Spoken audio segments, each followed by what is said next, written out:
défendre. Ne t'effraie point. Je vais mettre en lui un esprit tel que sur une nouvelle qu'il recevra, il retournera dans son pays et je le ferai tomber par l'épée dans son pays. Écoutez, nous sommes en train de faire... La Bible nous dit ceci, nous ne luttons pas contre la chair et le sang. En arrière de toute situation, en arrière de toute personne, il y a un esprit. Et toi, tu es en lutte, non contre la personne. Même si c'est la personne qui te marche sur les orteils. Tu en as contre l'esprit. Contre l'esprit, que tout le monde dise l'esprit. L'esprit. Et non la personne. Ne te fâche pas contre la personne. Amen. Fâche-toi contre l'esprit. Amen. Et quand tu te fâches contre l'esprit, tu brises cet esprit. Amen. Et lorsque l'esprit est brisé, cette personne va venir dans ton camp. Amen. Amen. Et vous allez être maintenant à deux à lutter contre ces esprits. Amen. Ne te fâche pas contre la personne. Amen. Si tu te fâches contre la personne, tu ne vas jamais gagner cette bataille. Amen.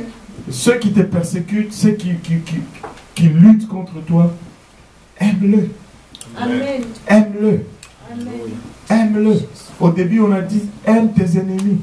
Dans l'ouverture du service, aime-le. Vraiment, aime-le. Ah, mais pasteur, c'est dur. Oui, je sais, mais il n'y a pas d'autre réponse. Aime-le. Amen.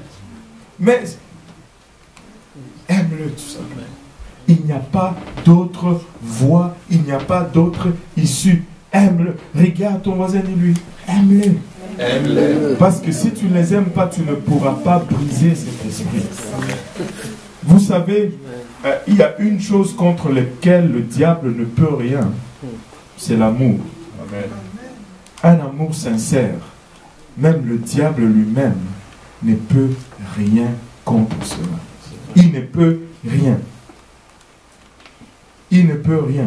Il dit, je vais lui envoyer un tel esprit qu'il va partir de là. Et bien sûr, le roi d'Assyrie qui s'apprêtait à aller faire la guerre à Juda, il s'est retrouvé à aller faire la guerre ailleurs avec les Éthiopiens qui lui ont déclaré la guerre. Et ainsi Rabasqué s'est retiré et est allé retrouver le roi en disant, je veux revenir.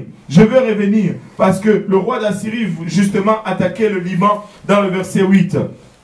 Alors, au verset 9, le roi d'Assyrie reçut une nouvelle au sujet de Tiraka, roi d'Éthiopie. On lui dit, voici, il s'est mis en marche pour te faire la guerre. Et le roi d'Assyrie envoya de nouveau les messagers à Ézéchias. Il dit, bon, on va lui envoyer un message. On va d'abord prendre soin de la Liban et de l'Éthiopie. Après, on retournera vers on retournera vers Juda. Il dit, vous parlerez ainsi à Ézéchias, roi de Juda, que ton Dieu auquel tu te confies ne t'abuse point en disant Jérusalem ne sera pas livrée entre les mains du roi d'Assyrie. Le défi est contre Dieu, le défi n'est pas contre toi. Il dit précisément ceci, que ton Dieu en qui tu te confies ne te trompe pas. Que ton Dieu ne te trompe pas. Laissez-moi vous dire une chose.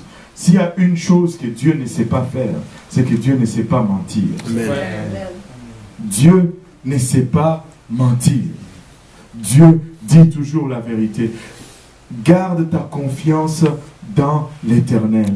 Garde ta confiance dans l'Éternel. Le diable essaie de te montrer ta situation. Le diable veut étaler ta situation pour te faire voir comment il est impossible à Dieu d'agir dans ta situation. Tu regardes ta famille, tu regardes tes parents, tu te dis, mais ils ne viendront jamais à Dieu. Quand tu as reçu, on parlait de cela dans presque 2 ou 3 études bibliques cette semaine. Quand tu reçois la parole de Dieu, tu es excité, tu es enthousiasmé, tu dis, waouh!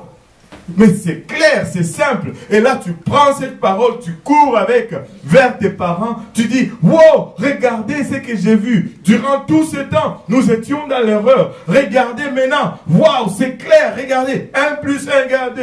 Et il te regarde et dit, mais qu'est-ce que tu racontes? Et il sort le gros bâton, il commence à te taper sur la tête. Et là, tu es confus. Tu dis, mais vous m'avez toujours parlé de Dieu. Mais c'est ce Dieu-là. C'est lui. Si tu blagues encore, là. Qu'est-ce que tu penses que toi tu veux? Je t'ai amené dans ce monde. Je peux t'en faire partir aussi.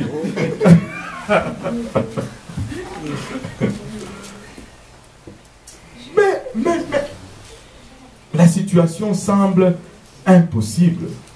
La situation semble impossible. Mais nous ne vivons pas selon la compréhension. Mais nous vivons selon les promesses de Dieu. Ce n'est pas notre compréhension qui motive, ou ce n'est pas notre compréhension qui carbure notre vie. Sont les promesses de Dieu qui carburent notre vie. Des fois, même moi-même, je ne comprends pas. Je ne comprends pas. Je ne comprends pas que Dieu permette que ma voiture soit accidentée, que je réclame les assurances et que mes assurances augmentent et que je commence à payer encore plus cher. Je ne le comprends pas. Mais une chose, c'est que je sais qu'il a promis que je ne manquerai jamais du pain et que mes enfants ne mendieront jamais, qu'ils ne manqueront jamais un toit sur leur tête. Amen. Il y a des choses que je ne comprends pas. Amen. Mais j'ai une promesse de la part de celui qui ne ment point. Amen. Il y a des situations que je ne veux pas comprendre, que tu ne vas pas comprendre. Mais j'ai une promesse de sa part. Et la dernière fois que j'ai vérifié, il n'y a aucune promesse de sa part qui ne tombe. Aucune de ses paroles ne retourne jamais à lui vide. Elle accomplit toujours ce à quoi il l'a envoyé. Écoute, demeure ferme. Demeure ferme. Avec douceur, mais avec fermeté. Avec douceur et avec fermeté. Ne te fâche pas. Souris seulement. Amen. Souris seulement. On te persécute. On l'a aussi persécuté. On te dénigre. On l'a aussi dénigré. On rit de toi. On a aussi ri de lui. On s'est moqué de lui. On te flagelle. On l'a aussi flagellé. On te rejette. Il a aussi été rejeté. Souris seulement. Le diable veut mettre ta situation là et il dit, wow, c'est impossible. Mais nous servons un Dieu qui rend toutes choses possibles. Que ton Dieu ne te trompe pas. Et il dit, regarde,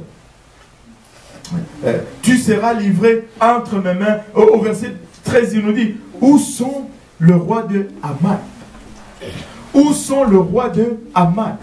C'était des rois encore plus forts que toi. Où sont le roi de Arpad? Où sont le roi de la ville de Sepharvaïm, d'Ena et d'Iva? C'était des rois qui étaient encore plus puissants. Que penses-tu que toi tu vas faire aujourd'hui devant nous? Où sont ce roi?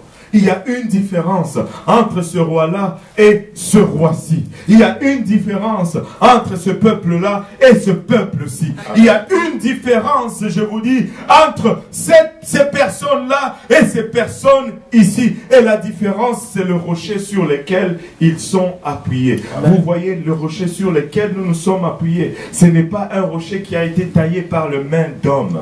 C'est un rocher qui a été taillé tout seul. C'est un rocher qui a roulé le haut de la montagne et qui a écrasé tout ce qu'il y avait comme statue, le rendant en poudre. Et c'est un rocher qui a commencé à grandir, grandir, grandir, jusqu'à ce qu'elle a rempli toute la terre. C'est ce rocher-là. C'est ce rocher-là. Et Ézéchias commence à prier. Ézéchias a pris la lettre. Là maintenant c'est une lettre. Ézéchias prit la lettre de la main des messagers et l'a lue. Puis il monta encore à la maison de l'Éternel et la déploya devant l'Éternel à qui il adressa cette prière. Oh, et ça ce sont les menaces. Voilà. Où est-ce que je vais aller avec ces menaces? Je vais aller voir le frère Abou. Peut-être qu'il a aussi des menaces. Si je lui montre ma lettre, il va me montrer aussi la lettre qu'il a reçue de ses parents. Je vais aller le frère Achille. Pauvre frère Achille. Qui est-ce que je vais aller voir? Le frère Lionel. Pauvre de lui. Sa tête est baissée là. Je vais à la maison de l'Éternel. Amen. Je vais à la maison de l'Éternel. Nous avons accès direct. Tu n'as pas besoin d'intermédiaire. Tu peux aller directement à la source toi-même. Il est allé à la maison de l'Éternel, il étale les menaces, il étale... Des fois, il faut prendre le temps d'écrire. Amen. Écris-les et va avec à la maison de Dieu. Place-le sur l'autel.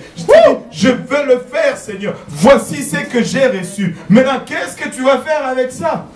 Qu'est-ce que tu vas faire avec ça? Il étale la prière.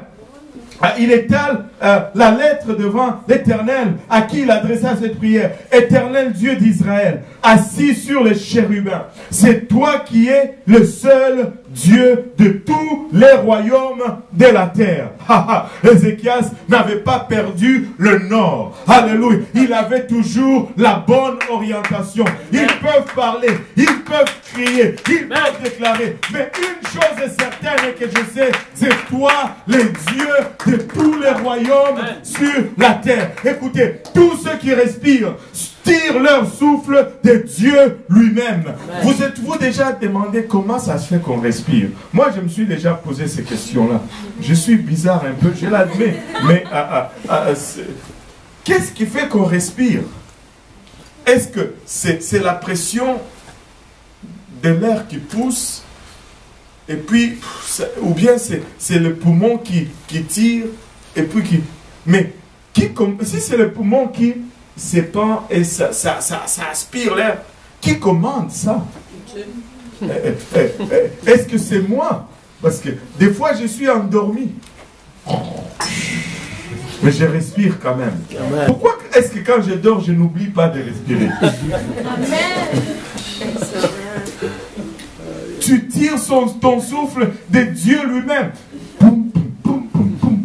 Ça va. Combien de fois par minute encore les médicaux là? 70. 70? Ça c'est normal? 70? Ok. Parce qu'il y en a pour qui, comme le frère Yannick, c'est peut-être 140. C'est peut-être 140 par minute.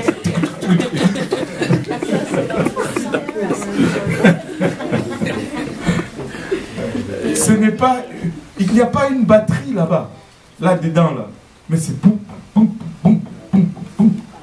Qu'est-ce qui fait boum, là-dedans, là? Il n'y a pas une batterie. S'il y avait une batterie Duracell, on aurait pu... Oh, la batterie commence à diminuer, je dois changer vite la batterie. Donc, pour que ça n'arrête pas trop longtemps. Mais il n'y a pas de batterie. Mais ça continue à battre, jour après jour.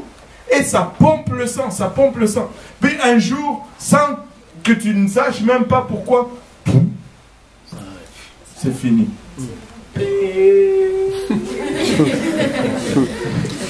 La machine là, ça c'est fini. Et tu dis, wow, moi je vais faire. Tu ne sais même pas si ça va continuer à battre dans 5 minutes. Qu'est-ce que tu vas faire? Confie-toi.